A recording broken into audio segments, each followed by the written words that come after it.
ลาบแหลงกำลังกำลังบันที่อายส่งละมอบให้แม่สมยงลำดงความรักไปและหลับหาทองขอฝากให้เจ้าขอฝากให้เจ้าต่างเมื่อบ่จำเกเมื่ออะไรให้นางหวนให้ส่งคืนจะรอสาให้ส่งคืนจะรอสา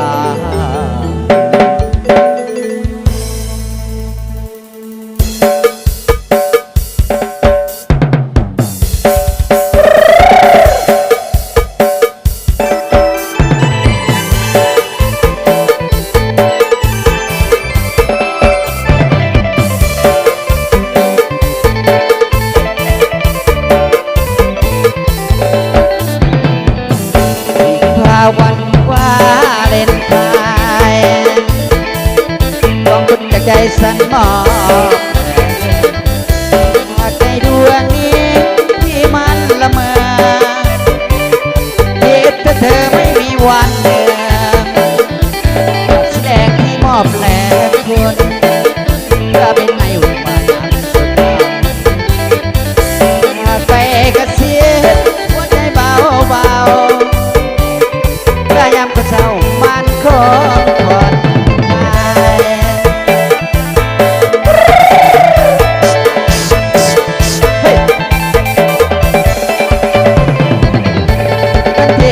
วันที่4 กุมภาพันธ์จำนำที่ใส่กระถิ่นดอกไม้ก็บายสินะประกาศหนาวนั่งพี่กันประกาศหนาวนั่งพี่กันเคยเอาหัวถึงสาวไปบางพี่คนดัง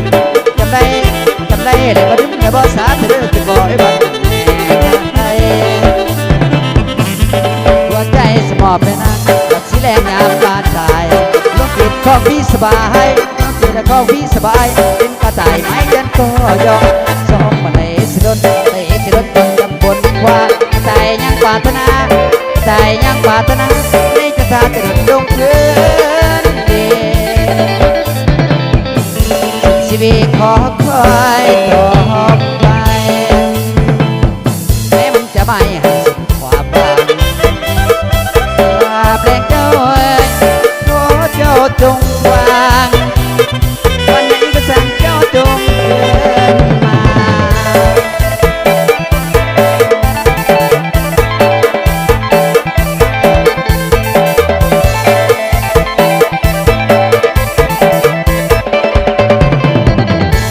บ้านเรือนสั้นคนเก่าหน้าเจ้าที่ถึงเก่าจะต้องให้ก็คุณจงได้นะก็คุณจงได้นะขันจะบังใจส่งที่ต้องให้เราให้ส่งคืนเลอนางน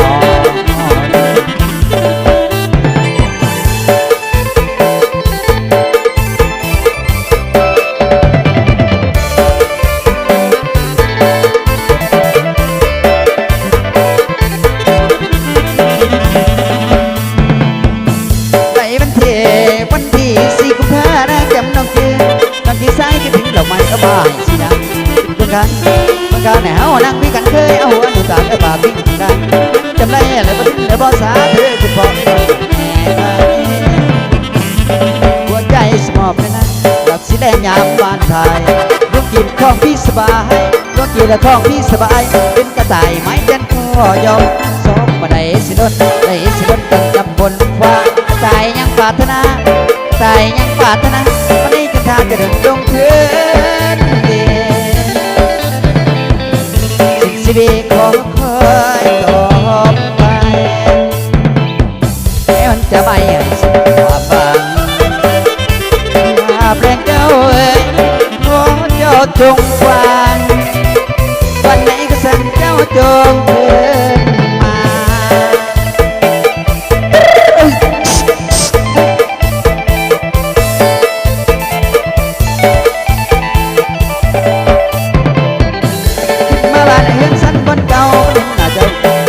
ไอ้คนเก่าจะร้องเพลงพ่อคุณชมและนางเพลงพ่อคุณชมและนางพันจะมั่งใจส่งขึ้นเดินออกให้ส่งขึ้นเดินนาง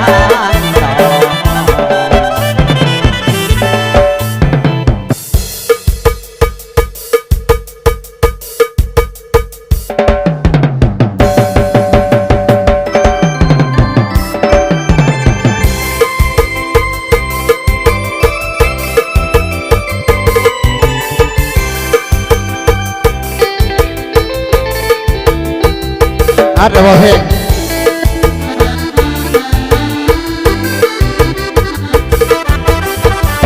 ไปเที่ยวไกลกลับมาบ้านานคิดโดนตะบานต้องการที่อยู่หน้องคายคิดทอดยิ่งงามคนแก่ฟอง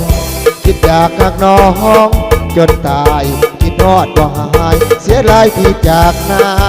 งทุกเมื่อยามแดดไอ้นี่มันมองที่เก็บฟังของน้องคงบ่หูหรอกว่าไอ้โฟกันเองคิดถึงอยู่คิดหาอยากสู้ปวดตาปวดนานดอกนาคงได้มาอีกคราวแก้มคงย้ำแคมยังไม่หายปวดควายกระจายต้องใส่หนุ่มดาวน้องคงบอกคิดลังเกียจบอกเคยย้ำเยียดเด้สาวจับได้แล้วเป็นพี่น้องกันอาอยู่เวียนยันคิดรอดบ่หายถ้าบักน้องกายบ่ไกลเป็นบ่เวียงจันทร์เพิ่งมีน้ำคลองห่วงหน้าสนใจไปหาทุกวันอยากมาน้องนั้นก็มีวันเสื่อมคลาย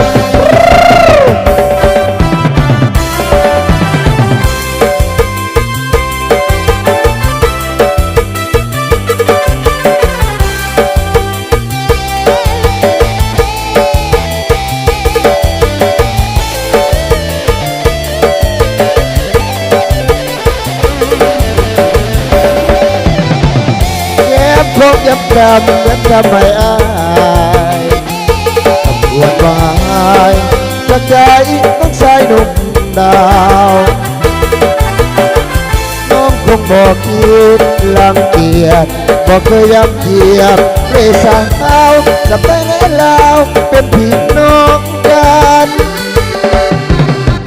อายอยู่เวียนจันทร์คิดทอดบ่หายถ้าน้องกายบ่ไกลบ่เวียงจันทร์เพิ่งมีน้ำคลองควงหน้าสนใจไปหาทุกวันแต่หากน้องนั้นบ่มีวันเสื่อมคลาย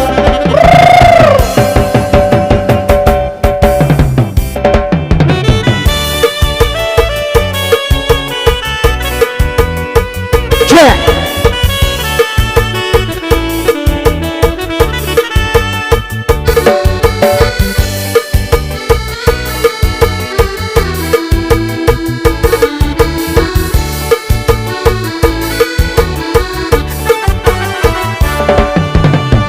บอกเคยจะคิดว่าน้องจะเพียรใจแม่ไอ้เส้นใจหาอย่างสุขใจไปหาเสมอจดหมายส่งข่าวฝากมาสัปดาห์ยังโทรมาสาบถึงกันบอกเคยจะคิดว่าน้องได้ง่ายอย่างนี้ห่างกัน2 ปีกดดีบ่ยอมแปรพานดอกไก่ดอกไม้ใจร้อยมาดวงเต็มกันสำคัญก็ไม่หาเอาต้องสลายจดหมา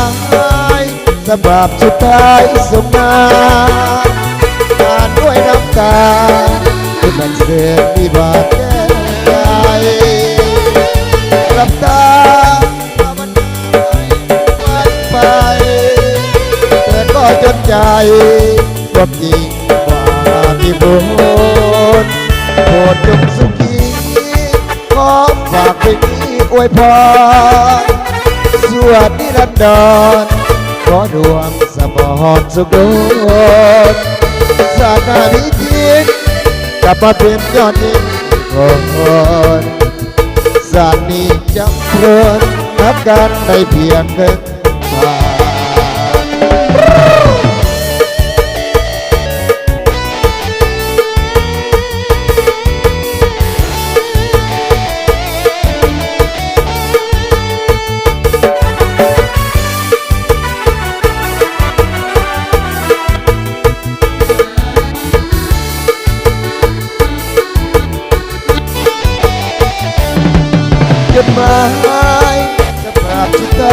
ส่งมาอาจด้วยน้ำตาและเจ็บวิบากแก้ใจหลับตาเป็นฝันไปแต่ก็จนใจความจริงบ่อาจได้พบโปรดจงสุขีขอฝากเพลงนี้อวยพรส่วนนิรันดรขอรวมสมรสุขศาสนาพิจิตร